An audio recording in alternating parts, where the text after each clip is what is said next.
தமிழக முதல்வர் விஜய் அவர்களே, நாங்கள் ஒன்றும் உங்களிடம் பிச்சை கேட்கல. பயிர் கடன் தள்ளுபடி பத்தி விவசாயிகள் நாங்க ஒன்றும் பிச்சை கேட்கல. விவசாயிகளுக்கு கிடைக்க வேண்டிய நியாயமான உரிமை. விவசாயிகளால் இந்த அரசாங்கம் தான் எவ்வளவு லாபம் ஈட்டியதுங்கிறத பத்தி நான் உள்ளே வரவர்களே, நாட்டினுடைய அந்நிய செலாவணி பார்த்தீங்கன்னா பல லட்சம் கோடிகள் பார்த்தீங்கன்னா வருமானம் ஈட்டி கொடுக்கறதுல மத்திய மாநில அரசுகளுக்கு விவசாயிகளுடைய பங்கு மிகவும் முக்கியமானது.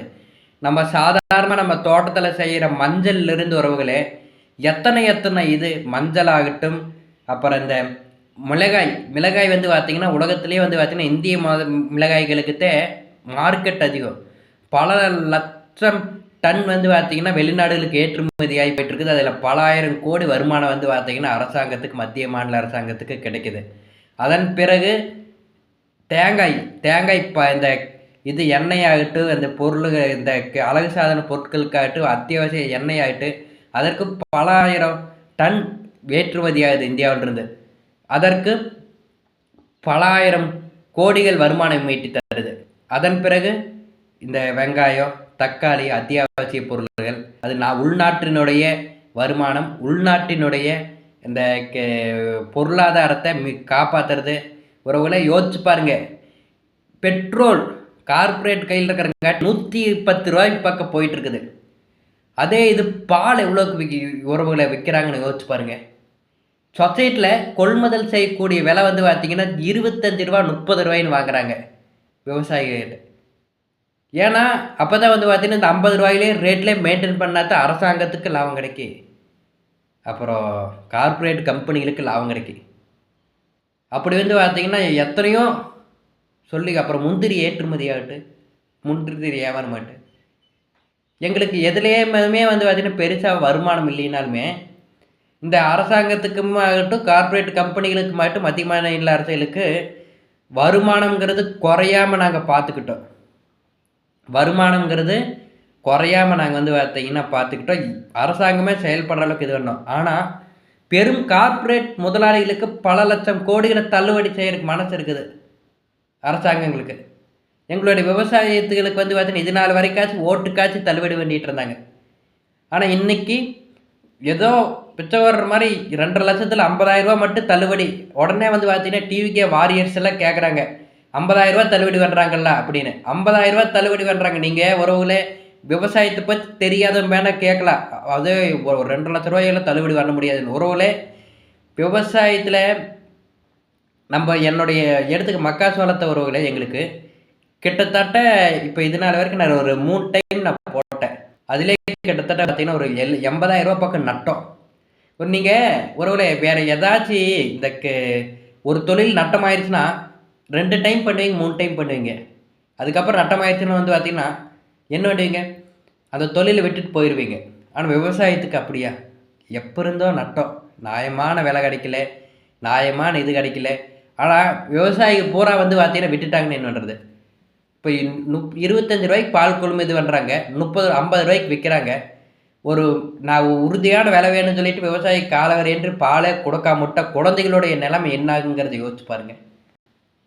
எத்தனையோ சரி விவசாயத்தையே விட்டுட்டா எனக்கு மாடு வளர்ப்பில் ஒரு வேலை கிட்டத்தட்ட 1 வருஷமாக நட்டந்தேன். இப்போ என்ன மாதிரி நான் மட்டும் இல்லை, நீங்கள் எத்தனையோ விவசாயிகளுக்கு அப்படித்தான் போயிட்டு நிலைமை.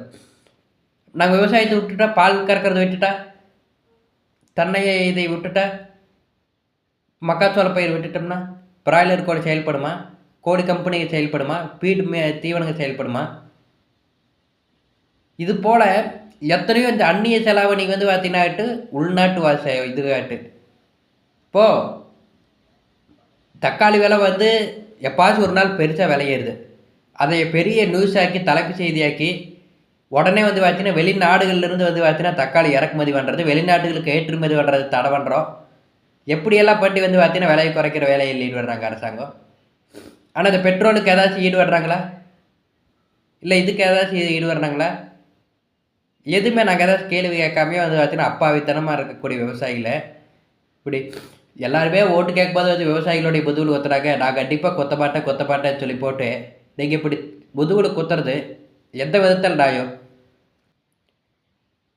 தேர்தலுக்கு முன்பு வரை 50,000 2,50,000 லட்சம் பயிர்க்கடன் வரை முழுவதுமாக 5 ஏக்கருக்கும் குறைவான விவசாயிகளுக்குன்னு தள்ளுபடின்னு சொல்லி போட்டு இப்படி பண்ணுவது வந்து பார்த்தீங்கன்னா எந்த விதத்திலையும் நியாயமில்லை.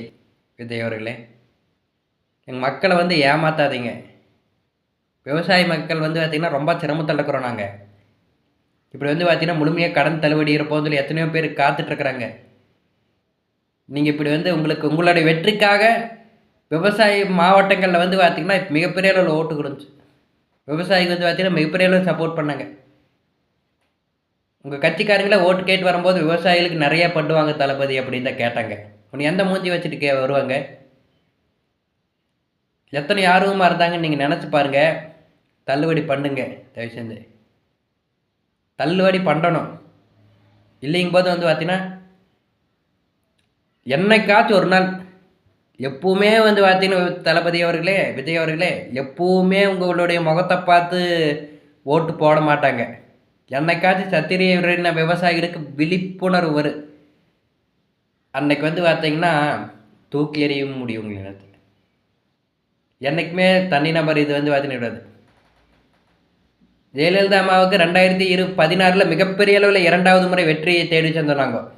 எதுக்குன்னா முழுமையான பயிர்க்கடன் 5 ஏக்கருக்குன்னு குறைவாக சொல்லி சொன்ன மாதிரி வந்து பார்த்தீங்கன்னா கிட்டத்தட்ட 2,50,000 லட்சத்துக்கு குறைவாக வாங்கின விவசாயிகள் அனைவருக்குமே 2,50,000 லட்ச ரூபா வரைக்கும் கடன் தள்ளுபடி பண்ணாங்க. அப்படி எங்களால் உட்கார வைக்கவும் முடியும், இறக்கி விடவும் முடியும். எங்கள் மக்களுக்கு ரொம்ப நாள் இப்படியே இருக்க மாட்டாங்கங்கிறத நான் சொல்லிக்கிறேன்.